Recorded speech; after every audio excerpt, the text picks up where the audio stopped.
तो एक कंपनी ने स्टैटिस्टिकल प्रोग्रामर्स को फायर कर दिया, उनके जॉब से निकाल दिया। तो क्वेश्चन इज, ये हुआ कब? आज से 6 महीने या 1 साल पहले की बात है, वो कंपनी ने फायरिंग की। अब नेक्स्ट क्वेश्चन ये आता है कि ये फायरिंग क्यों हुई, क्यों निकाला गया उनको? तो कंपनी के पास उतने प्रोजेक्ट्स नहीं थे जितने फ्रेशर्स उनके पास थे। तो ये जो लोग फायर किए गए, उन्हें 1 साल पहले हायर किया गया था। उन्हें हायर करके उन्हें ट्रेनिंग दिया गया, प्रोजेक्ट स्टडी पे भी ट्रेनिंग दिया गया। लेकिन कंपनी के पास क्योंकि उतने प्रोजेक्ट नहीं आ रहे थे, तो जो 20 लोग हायर किए थे कंपनी ने एज अ फ्रेशर, वो लॉट हायर किया था, उसमें से उन्होंने 5 या 4 लोगों को निकाल दिया, क्योंकि उतने प्रोजेक्ट्स नहीं थे तो सबको नहीं रख सकते थे। अब नेक्स्ट क्वेश्चन ये आता है, उसके बाद क्या हुआ? तो उन लोगों को तो निकाल दिया गया 1 साल बाद। अब जिन भी लोगों को निकाला गया, आपको पता है कि वो जो लोग हायर हुए थे, उनका पैकेज था अराउंड 3 to 4 LPA के बीच में। और जब वो फायर किया गया उन्हें 1 साल बाद, तो उन सभी ने मोस्टली जाके बड़ी कंपनीज या दूसरी कंपनीज ज्वाइन कर ली। उन सभी के सभी ने, उनका पैकेज 3 या 4 LPA से कितना हो गया आपको पता है? वो सीधा 8 LPA तक चला गया, यानी 6 to 8 LPA तक का पैकेज मिला उन लोगों को जो 5 लोगों की फायरिंग हुई थी। यानी उनका पैकेज 100% से लेके 150% तक ग्रो हुआ।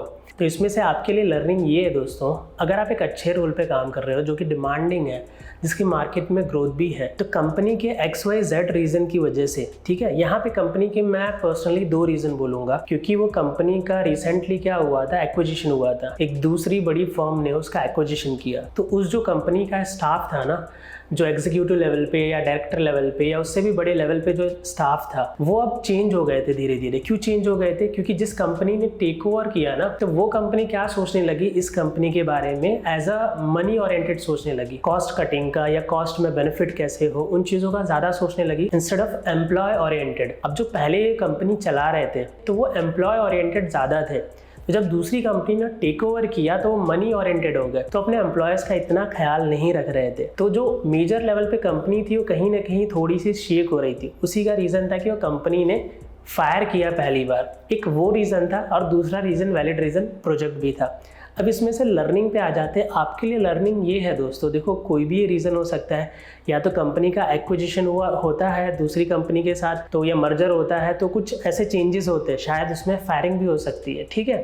दूसरी कंपनी इस कंपनी के बारे में क्या सोचती है उस पर डिपेंड करता है। आपके लिए लर्निंग ये है कि अगर आप किसी डिमांडिंग रोल पे काम कर रहे हो, जो कि रोल अच्छा भी है, डिमांडिंग भी है, तो आपकी ग्रोथ होने ही वाली है। यहाँ इस केस में क्या हुआ कि कंपनी ने फायर किया, तो जो कैंडिडेट्स फायर हुए जो कि 3 LPA पे जॉब कर रहे थे, उनको पैकेज मिल गया बड़ा। उन लोगों ने जाके MNCs भी ज्वाइन कर ली, उनको 7, 8, 9 LPA तक का पैकेज मिल गया, राइट। तो आप ही बताओ कि ये सिचुएशन अच्छी हुई या बुरी? तो जब उनकी फायरिंग हुई होगी, तो एग्जैक्टली उस वक्त के लिए तो ये न्यूज़ उनके लिए अच्छी नहीं होगी, उन्होंने कुछ सोचा भी नहीं होगा। But soon with in month उन्होंने जॉब के लिए अप्लाई किया, और उन सभी को उनसे डबल या डबल से भी ज़्यादा पैकेज मिल गया जो एग्जिस्टिंग पैकेज था। तो बेटर ही होता है। तो कभी भी आप अपने स्किल पे इन्वेस्ट करते हो तो वेस्ट नहीं जाता। दूसरी चीज़ देखो, आप कभी भी जॉब से निकाले जा सकते हो या आप जॉब लूज कर सकते हो, लेकिन अपनी स्किल लूज नहीं करते। तो किसी भी इंडस्ट्री में अगर अच्छे रोल पे आप काम करते हो, तो आपकी स्किल तो आपके पास ही रह जाती है, राइट। आपने जो कंपनी से सीखा है वो स्किल आपके पास रहती है, आप वो जॉब लूज करते हो पर्टिकुलर मोमेंट पे। तो अगर आपके पास एक अच्छी स्किल है,